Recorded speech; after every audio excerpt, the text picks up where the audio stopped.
Good morning, good day, or good evening, my dear souls. I am but a humble traveller on the winding road of life, having walked many a mile under sun and storm alike. The path has taught me to savour moments of pause, like this very one we share. Today I bring forth a mosaic of thoughts woven from the fabric of time and experience. A subject not easily grasped, yet vital in its understanding.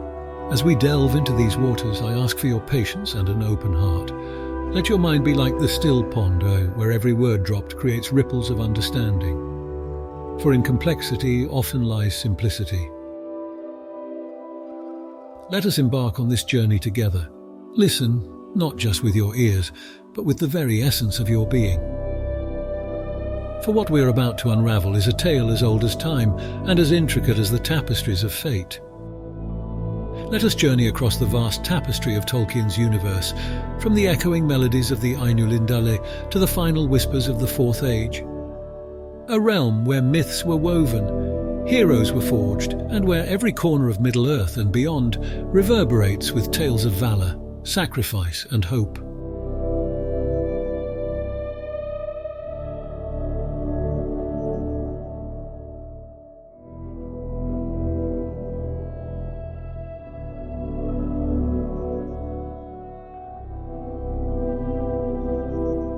The creation and the Ainulindale. A journey through harmony and discord. In a time before time, when the universe was an expansive canvas of nothingness, there existed a single entity of profound wisdom and power, Iaru Ilúvatar. To understand Ilúvatar, imagine a composer, the very essence of creation and consciousness, existing beyond our comprehension of time and space. From Ilúvatar's immense imagination emerged spirits, which he named the Ainur. These Ainur, if likened to our world, were similar to angels or divine guardians, each unique, shaped by different facets of Ilúvatar's thoughts and emotions. Desiring to share a grand vision, Ilúvatar presented the Ainur with a musical theme. With this foundational melody in their essence, the Ainur began a celestial concert, their collective voices giving birth to the Ainulindale. Ainulindale translates as the music of the Ainur, a harmonious composition that would, through its notes and rhythms, craft the very blueprints of the world. Imagine the beginning of this song, a gentle hum that slowly builds, painting images with every note, mountains stretching skywards, vast oceans dancing with waves, the first sparks of stars, and dense forests echoing with whispers of life. This was no ordinary song, it was a living testament, each melody a stroke on the canvas of creation.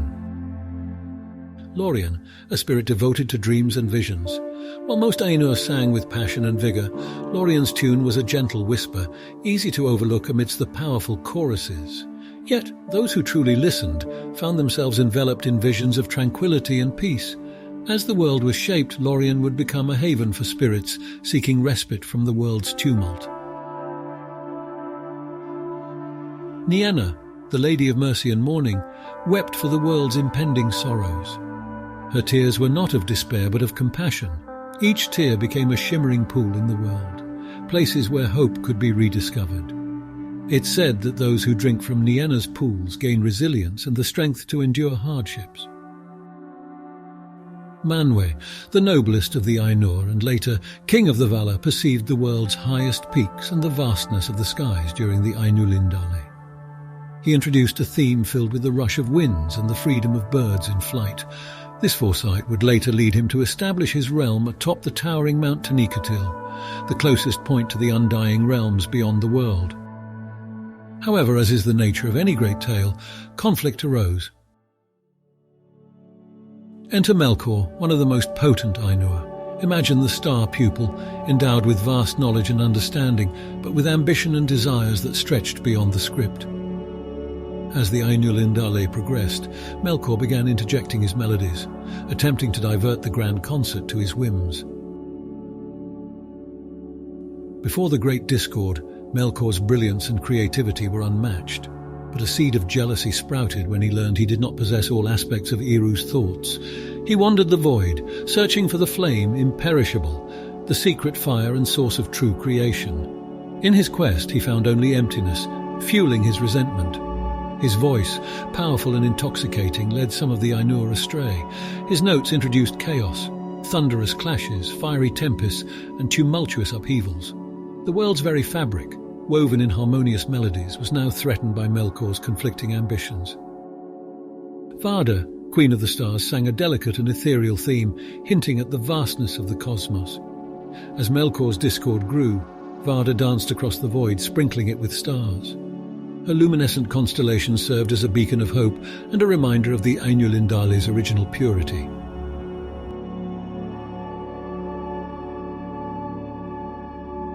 As the disharmony intensified, some Ainur tried to mend the rift. I will destroy you. Ole, the shaper of substances, countered Melkor's cacophony with rhythmic beats resembling the forging of metal. Ulmo, Lord of Waters, introduced flowing melodies reminiscent of streams and oceans. Together they attempted to create a barrier against Melkor's chaotic onslaught. But it was only with the combined might of all Ainur under Eru's guidance that a balance was finally achieved. Yet, the grand composer was not to be overshadowed. Introducing new melodies, he took Melkor's dissonance and seamlessly incorporated it, demonstrating that even chaos has its place in the grand design. No single voice, no matter how powerful, could derail Ilúvatar's vision. The Ainulindale's culmination was a magnificent climax, heralding the birth of Arda. The world, shaped by melodies and while magnificent in its splendor, bore the scars of Melkor's ambitions. With the world now shaped, the backdrop was set for tales of valor, betrayal, love and hope. And there, dear listeners, amidst notes and narratives, our story begins. A world birthed in song, awaiting its next symphony.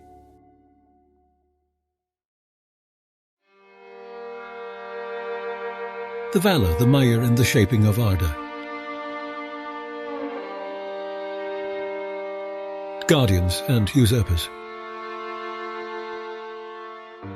As the echoes of the Ainulindale, the great celestial symphony, began to wane, some of the Ainur felt a deep connection to the newly birthed world, Arda. Their hearts stirred with a desire to descend and mould this nascent land, to breathe life into its mountains and rivers, and to be its caretakers. These were the Valar and the Maiar. Let's venture deeper into the story of the Maiar. Those spirits lesser in stature than the Valar, yet their influence on the course of Middle-earth was undeniable. Among these spirits, 4 stand out in the Third Age, their names known by all from the high citadels of Gondor to the humblest hobbit hole in the Shire. Sauron, once a servant of Ole, the Vala of craftsmanship, started as a being with a genuine desire to bring order to the world. However, over time, this intent was corrupted by his ambition and lust for power. He became the chief lieutenant of Morgoth, the original Dark Lord during the First Age. But it was in the Second and Third Ages that he truly rose to prominence, shaping much of Middle-earth's history with his insidious grasp, chiefly through the forging of the One Ring. Then we have Curumo, known to the inhabitants of Middle-earth as Saruman the White. Chosen by Ole and dispatched to aid the Free Peoples, he was the head of the Astari, a group of Maiar sent in humble forms to rally and guide the opposition to Sauron. Initially steadfast in his mission, his fascination with knowledge and power led him astray. The allure of the One Ring and his envy of Gandalf caused his fall from grace. Speaking of Gandalf, or Olorin as he was known in the Undying Lands, he was sent by Manwë and Varda, leaders of the Valar. His affinity for elves, men, and even hobbits made him a beacon of hope. Wielding the elven ring of fire, Narya, he kindled courage in the hearts of many, ensuring that resistance against the darkness never faded. Lastly, Iwendil, known better as Radagast the Brown, chosen by Yavanna, the Valar of growth and living things, had an affinity for the animals and plants of Middle-earth.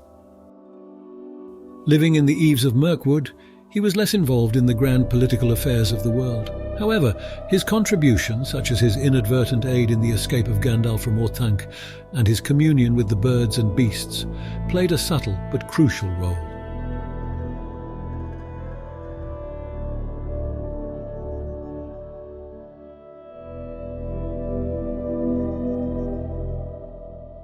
2 Maya were chosen for an honor unlike any other, to guide the celestial bodies. Arian, a spirit once serving Varda, took the fruit of Laurelin, becoming the sun.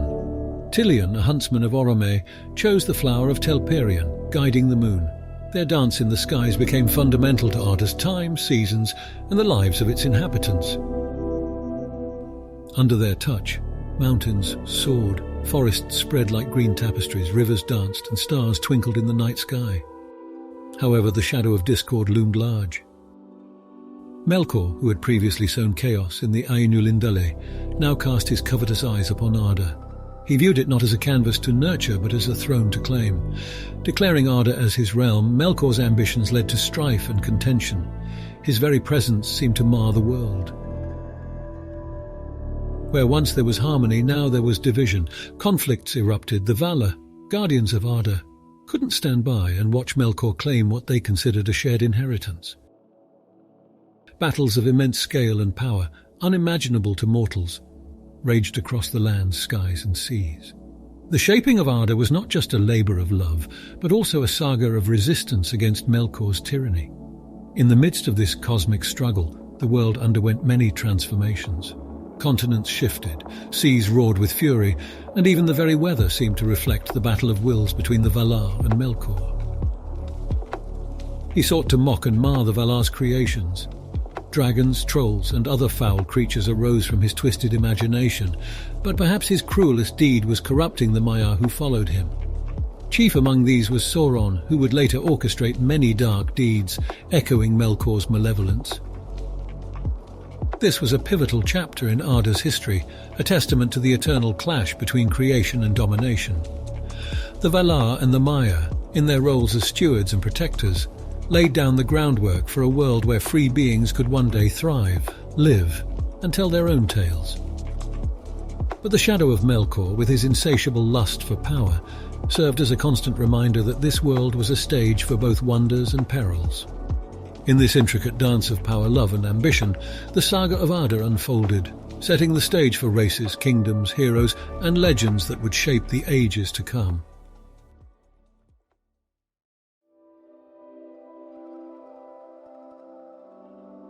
The awakening of the Elves and the turmoil of the First Age.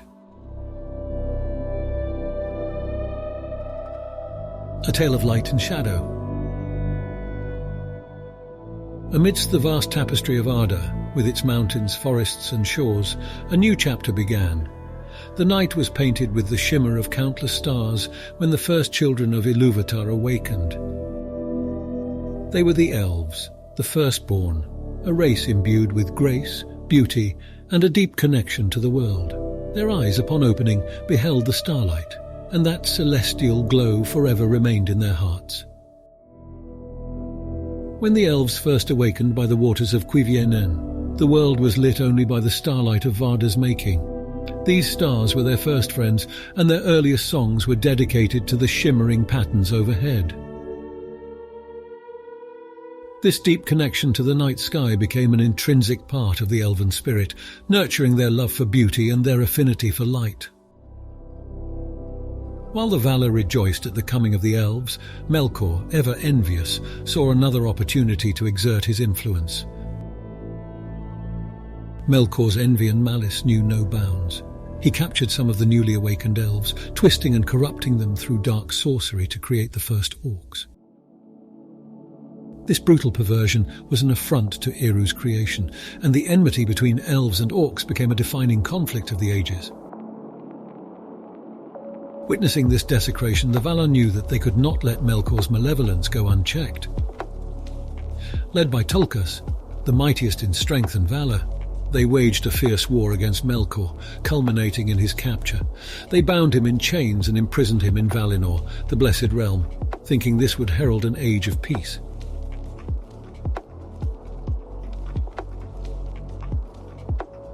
With Melkor's shadow momentarily lifted from Middle-earth, the Valar invited the Elves to Valinor, a land free from strife and sorrow. While many, known as the High Elves, heeded this call and journeyed westward, others chose to remain or were delayed in their voyage. These latter groups became the Grey and Sylvan Elves, each carving out their destinies in Middle-earth. Yet, even in Valinor, the seeds of dissent were sown. The brilliant and proud elf, Fëanor, crafted the 3 luminous gems that captured the light of the 2 trees, the sources of illumination in Valinor. These gems were not just jewels, they contained the very essence of the world's beauty. Their allure, however, also attracted Melkor. Using guile and treachery, he poisoned the minds of the elves, turning them against one another, with Fëanor and his kin at the heart of the discord. Freed from his chains and now rebranded as Morgoth, the Dark Enemy, Melkor stole the Silmarils and fled to Middle-earth, establishing his dark fortress of Angband. In his wake, he left Valinor in disarray and darkness, with the light of the 2 trees extinguished. The theft of the Silmarils ignited a fiery passion in Fëanor's heart. He and his kin, the Noldor Elves, swore to retrieve the stolen gems, setting the stage for a series of epic battles and quests in Middle-earth. As these events unfolded, a new chapter began, the awakening of men, the second-born. Unlike the immortal elves, men were mortal, their lifespans but a brief flicker in the vast timeline of Arda. Yet their courage, ambition and adaptability made them invaluable allies. Many forged bonds with the elves, while others were seduced by Morgoth's promises of power. Among the many tales of this age, there's the tragic story of Turin Turambar, a man ensnared in a web of fate and Morgoth's curse, leading him down a path of sorrow and doom. And then the legend of Beren and Luthien, a testament to love's power. Beren, a mortal man, and Luthien, an elven princess, together defied Morgoth himself, reclaiming one of the stolen Silmarils from his crown. The culmination of the elves' struggles in the First Age came with Erendil's desperate voyage to Valinor, seeking the Valar's aid against Morgoth. Wearing one of the Silmarils on his brow, he became the first of the mortal born to set foot in the Undying Lands. His journey led to the War of Wrath, ending Morgoth's dominion over Middle-earth. The Valar, elves and men, united against Morgoth, resulting in his eventual overthrow. However, the war's fury reshaped the very geography of Middle-earth, sinking vast tracts of land beneath the waves. The Silmarils, those beautiful and cursed gems, were lost. One cast into the sea, one into the depths of the earth, and one taken to the heavens. Thus, with a world forever changed, the First Age concluded, making way for new tales, heroes and challenges in the ages to come. And so, dear friends, we come to the end of our first part of the journey through the vast and intricate world of Tolkien. The beauty of Tolkien's work is that each story is connected, woven into a broader narrative about hope, courage, and the enduring struggle between light and shadow. If this journey has sparked your imagination, there's always more to explore in the pages of Middle-earth. Remember, these stories are more than just adventures. They are reflections of the human experience, resonating with themes of friendship, sacrifice, and the eternal fight against darkness. Thank you for joining me on this journey. Until next time, friends.